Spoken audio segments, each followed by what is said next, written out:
Ikaw ba ay mastermind o willing ka ba magsabi kung talaga meron nasa likuran ng whole operation na ito? Your Honor, hindi pa ako mastermind. Masasabi ko po, isa pa akong victim. Victim. So, ikaw ay biktima. O kaya, pawn. No? Ikaw ay ginagamit ng isang criminal syndicate, international group o crime syndicate. Your Honor, hindi naman po siya ginamit. If ever po, kung meron man po ako na itulong, ano po akong tao, helpful akong tao. Kung meron man po, yun lang po. Pero sa mga activities po na ginawa or sa mga allegations po, wala po akong kinalaman. Kasi Madam Chair, no, siguro sabihin ko lang kay Madam Alice, no, tanong ko lang kung kayo po tingin nyo sa ganitong operasyon, kayo ba ay guilty or kayo ba most guilty o tingin mo meron pang mas guilty sa inyo dito sa ganitong operasyon? Hindi po ako guilty po. So hindi kayo most guilty, meron pang mas guilty, kumbaga may mastermind pa talaga. Sige po. Go, Your Honor, I think sa tagal po na investigation, alam na rin po ng committee po, especially chaired by our Madam Chairman, who's really at the back of everything po. Kaya ako natanong kasi, baka sa executive session, sana sa uli, ay may pagkakataon pa kayong sabihin kung sino man yung talagang nasa likuran. Kasi nga, kung sabi mo ikaw ay biktima, maawa din tayo sa mga naging biktima ng Pogo, di ba? So, sa executive session, hindi pwedeng ilabas yun, no? Sa media, sa publiko. Maintindihan namin kung ikaw ay natatakot, no? Dahil international crime syndicate po ito, natatakot ka para sa buhay mo. Para din mabawasan siguro yung kasalanan mo kung sakasakali sa executive session ay willing ka bang sabihin kung sino yung most guilty na sinasabi mo? Yes po, Your Honor. Madam Chair, so I wrap up. So I'm expecting that Ms. Alice Go will divulge the real masterminds of the operation of this international crime syndicate, and we will be responsible for her safety. So alam ko naman natin yun, pero sana po masabi po niya sa totoo. So she said yes already. So we will just await for the executive session. Thank you, Madam Chair. Maraming salamat, Senator JV. I think it's the first time narinig ko na sinabi ni Guo Huaping na mayroon na tayong natutumbok sa buong kwento nung sino ang pinakamatataas sa likod nitong mga Pogo sa Pilipinas. At yung isa pa namin gustong malaman, sino sa mga government personnel o officials ang tumulong sa pagtakas kahit for monetary considerations. So if at the proper time gagawa ng motion si Senator JV for an executive session, posible sa susunod at posibleng huling hearing, the chair will be very open to that. Pag-isipan nyo rin yan. Huaping, maghingi ka ng payo sa iyong mga abogado para kung gagawin natin yung prosesong iyon, make the most use of it. Don't waste the time, don't waste the opportunity, but yes, make Madam the Chair, most use of it. thank you for that. Senator I will also, the proper time, make the motion for an executive session. And given the fact that Ms. Alice Goat just now, ngayon lang niya sinabi na talagang sasabihin niya, naawa na rin kami sa inyo. Bugbog ka na 13 hours, no? Nakakapagod din emotionally.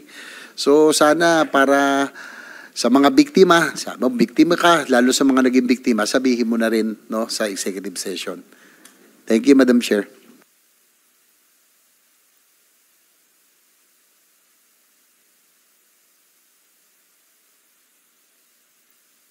Madam Chair, with that, if we have the time, probably, if I move that we convene this committee in the executive session. Second the motion, Madam Chair. Moved and seconded and so ordered by the chair that in about 7 minutes, pag-suspend ng hearing na ito, we will move into executive session. We still have 7 minutes and babalik ako kay Senator De La Rosa dahil may suspended interpellation kayo. But just before that, one quick follow-up question kay Ms. Cassandra. May ifa-flash po akong photo dito kasi Biti, no, yung tanong kanina, I believe ni Senator Sherwin sa inyo, sino nagpakilala sa inyo kay Charlotte? Kilala nyo ba itong taong ito na si Liu Dong? At siya ba? Liu Dong alias Boga. Siya ba ang nagpakilala sa inyo kay Charlotte? O Liye ba yung sinabi niyong totoong pangalan? Chinese name ni Charlotte. Shelly po. Sorry, Shelly Yes, or Madam Charlotte. Chair. Si Liu Dong ba, alias Boga, ang nagpakilala sa inyo ni Shelly o ni Charlotte? Mr. Chair, hindi ko po siya, Madam Chair, sorry, hindi ko po siya kilala. Hindi mo kilala itong taong ito. Ngayon, naalala mo na ba sino, kung hindi man itong si Liu Dong alias Boga, naalala mo na ba kung sino nagpakilala sa inyo ni Charlotte or Shelly? Madam Chair, kung hindi po ako nagkakamali, nakilala ko po siya doon na lang sa loob po yata. Saan po? Nakilala ko na lang po siya nung, parang hindi ko po sigurado, parang, tawag po dito, nakilala ko na lang po siya as the manager of nung nag-rent po sa amin. Sabi mo kanina, nakilala mo siya sa loob ng... I mean, nakilala ko po siya dahil siya yung manager ng Lucky South po. Si Charlotte o si Shelly ang manager Yes ng po. Lucky South? Yes po. So, sinong nagpakilala sa inyo nung manager ng Lucky South? Wala po akong matandaan right now. Bali, kung hindi po ako nagkakamali, baka pinakilala na lang po siya sa akin nung mga nagre-rent po doon. Sinong mga nagre-rent yun? Hindi ko na po talaga matandaan yung pangalan, Madam Chair.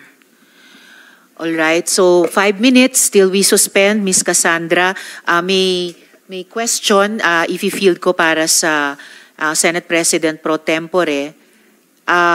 Mr. Yang Jianxian, kung yung steel business nyo ay induction furnace na galing sa China, yan ba yung Sanja ba yun? Yan ba yung negosyo ng Sanja, yung steel na gawa ng induction furnace galing sa China? Ms. Caroline. 请问你的三强公司他们使用的这些钢铁的技术那个机器就是这种机它有这种机器吗？什么？你们三强公司使用的机器叫做什么？就是那个炼钢铁的机器啊。炼钢铁 Yes, it is the steel furnace. It is the steel, or it's the induction furnace. Induction furnace ba? Yes, when you say 炼钢铁 it's like a molding. Okay. Yeah, molding the steel. So Is that yun what you yung induction furnace na tinatawag. 所以你们的机器就是炼钢铁机器，对吗？就是用那个废铁下去烧，再炼出来的。 Yes, it's the furnace, the induction furnace. All right. Well, for the record, induction furnace yung gamit ng Sanja, yan ang kinikilalang substandard na steel na lumulunod sa market sa ngayon. Yung induction furnace na pinamimigay daw na libre sa China dahil obsolete na doon at para hindi tayo makatayo ng honest steel industry dito sa Pilipinas. Mr. Yang, nasaan ang steel nyo? Yung steel na ginawa di umano sa Sanja. OK，所以你们生产出的钢铁现在在哪里呢？在哪里销售是吧？现在在哪里？他们存在哪里？生产的钢铁是吧？是的。在那个达古兰三家的仓库里面啊，三家厂里啊。So the manufactured steel right now are kept in the warehouse. Saan yung warehouse? 那个仓库在哪里？就是在三家的工厂里面啊。 So it's inside the factory of Sanja. Inside the factory of Sanja. Where is the factory of Sanja located? 三家的工厂在哪里？在那个达古峦的那个经济开发区里面。达古然是什么地方？开发区。达古峦。达古然 ，It's in Dakuran. Dakuran. 那个经济开发区吧。Like the economic development area. Sorry, Miss Caroline, pakiulit. It is in Dakuran Economic Development Area. In the Dakuran. Takuran? Dakulan. Taguluan. Tagoloan Yeah. Economic Development Area. I heard another name, is it called FIVIDEC? Oh, PPDEC. FIVIDEC. Oh, PPDEC. Sino po nagbigay ng permit sa inyo na mag-stock ng steel ng Sanja sa FIVIDEC? 所以您把这些钢铁存在你们的仓库，谁给你们这个许可证？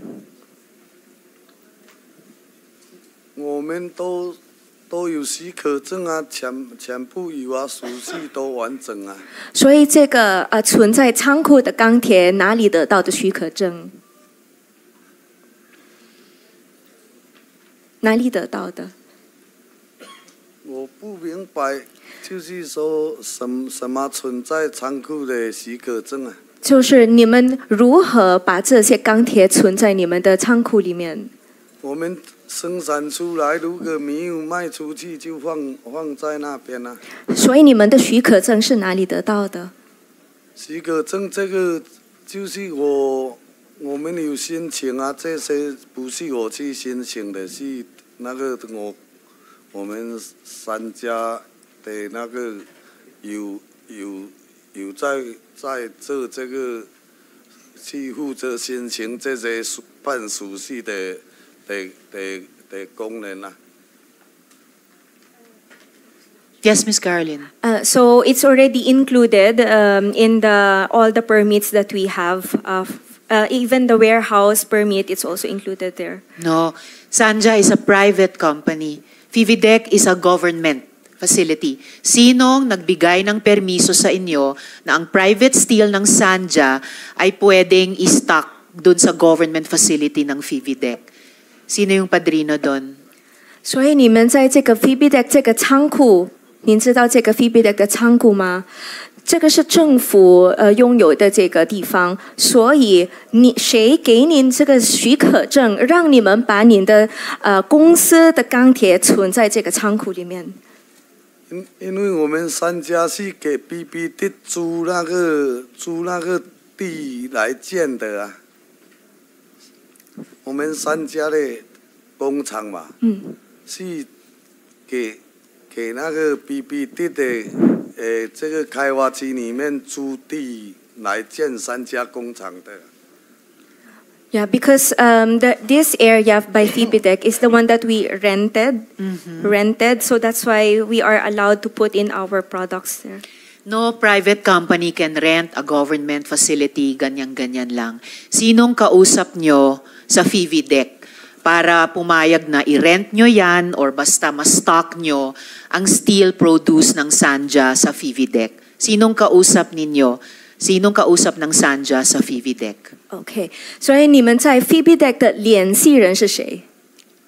FIBIDEC 的联系人？我们都是那个一个叫东海的那个，他懂得英文的那个，在跟 PPDEC 的在联系啊。他叫什么？叫东海。东海，你叫做东海。The name of the person that I'm communicating with in FIBIDEC who knows how to speak English also, it's called 东海。东海，Chino siya o Filipino siya? 他是哪国人 Madam Chair, 中国 if I 人。 may, Yes, Senator De La Rosa. maybe next hearing, Madam Chair, can we invite the manager or the chairman of PBDIC to give us enlightenment on this? Baka parang locator yung ginagawa nila, parang locator yung mga kumpanya dyan sa loob. Alright. Tanungin natin, Madam Chair, imbitahan natin. Sino po ang manager o chair na ngayon na ating iimbitahin? Comsec, Noon, please. alam ko, retired general yan eh. Retired general ng Armed Forces, pero I don't know ngayon kung sino nang bago. Alright. PBDIC. We will do that, Senator De La Rosa. And before I recognize the majority leader, two matters urgently. Mr. Yang, iimbitahin namin next hearing yung manager or chair ng PHIVIDEC, either retired general or kung sino ngayon ang manager o chair, dahil sa tingin ko rin, siya yung kausap nyo para makapag-stock ang isang private company sa isang government facility. And then, sa pending matter ng executive session, actually, we have a room available, pero pumasok din yung request ng counsel ni Guo Huaping na si Attorney David, who is also a resource person na sa next or last hearing na lang. So, kaming, and Madjo, just to update you, kaming mga members ng committee, ready kami to go into executive session now. We have a room available, but in a way, it's also partly your call, no? Handa ka na ba ngayon or sa susunod na hearing pa? Pero ngayon na sana, Miss Alice, Guo Huaping, ako naniniwala ako sa timeliness ng mga bagay-bagay. If I may, yes, kung maaari po, Majority Leader, I'd just like to make a brief closing remark before we suspend, and then unless may violent objections, mag-move into executive session na po tayo. Tony Yang, alias Antonio Maestrado Lim, real name Yang Jianqin, has made many stunning revelations. He admitted that he is a Chinese national who co-opted a Filipino identity to establish businesses here. He admitted that he was born in China, thus admitting that his Filipino birth certificate is fake. He admitted to having no boss and being the boss of his businesses. Ang problema, at least one of those businesses involves a POGO connected to Bamban with its own slew of illegal activities. Hindi lang negosyo ang patagon nilang tinatayo dito. Sindikato. And it's not only Filipino identities they have co-opted, unti-unting lumalabas sa hearings natin na pati mga opisyal at institusyon ng gobyerno ay unti-unti nilang napapas sa kamay. Zhao Xiaoqi, sorry if I did not pronounce it correctly, has admitted that he offered 1 million pesos to ensure special treatment for his wife and grandchild. Senator Joel had reported that Tony Yang had police escorts with him at the Laguindingan Airport. It appears that POGO influence has taken hold in the local governments of Bamban, Porac, Sual, and possibly Homalig. Malamang ay hindi pa buo ang kwentong ito at lumalabas na pati law enforcers ay posibleng na kompromiso. This creeping invasion must be halted. Nagpanggap kayong Pilipino at ginawa niyong pugad ng krimen ang bansa namin. Pero hindi niyo kami kilala. Hindi kami papayag po dito. I had a hope that this would be the last hearing, but there are revelations that warrant further investigations and individuals whose side needs to be heard. In the interest of fairness, General Acorda will be invited to the next hearing. Again, Ms. Sheila Guo, your contempt citation is lifted. I'm informed that the court sheriff is here to serve subpoenas to Cassandra Ong for human trafficking and Guo Huaping and Zhang Mir for money laundering. The OSAA is instructed to extend the necessary assistance. This hearing, before I suspend, May we ask from the Honorable Chair?